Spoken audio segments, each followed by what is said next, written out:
What if I told you the Greek gods weren't heroes? They weren't protectors. They weren't just flawed.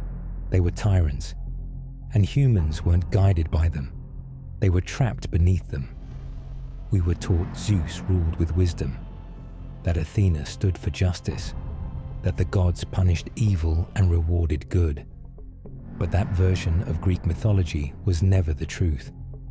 Because when you strip away the statues, poems, and movies, the Greek gods did things so cruel that modern villains wouldn't survive public judgment.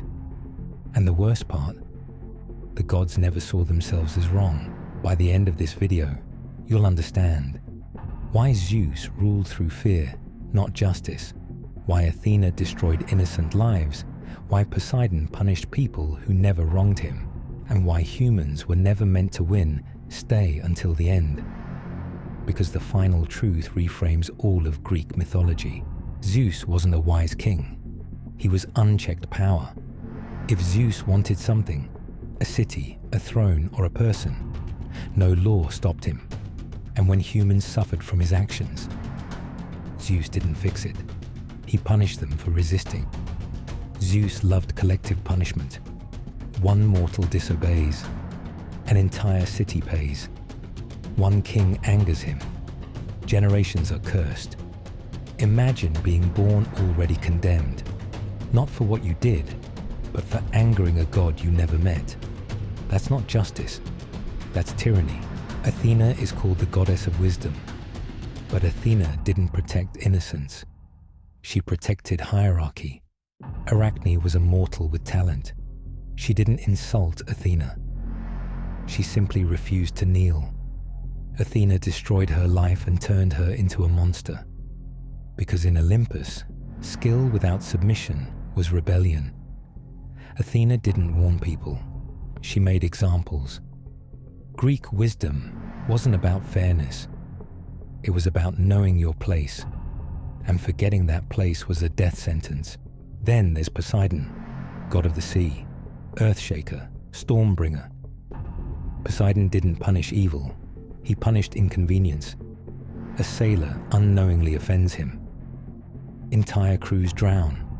A ruler displeases him. Cities sink beneath the waves. Poseidon didn't need justification. His mood was the law. Here's the nightmare for humans. You couldn't win. You couldn't outsmart the gods. You couldn't overpower them. You couldn't even choose correctly, because pleasing one god meant angering another. And humans always paid the price. Now look at Prometheus. He gave humans fire, knowledge, progress, independence.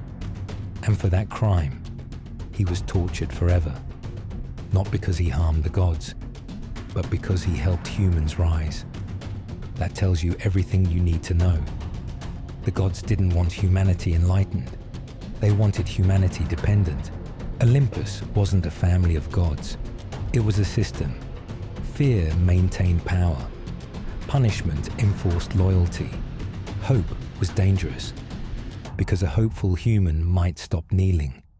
The gods weren't cruel because they hated humans. They were worse. They were indifferent. Human suffering wasn't tragic to them. It was entertainment, a lesson, a story to tell. So why do we still admire the Greek gods? Because Greek mythology wasn't written to protect humans. It was written to justify power.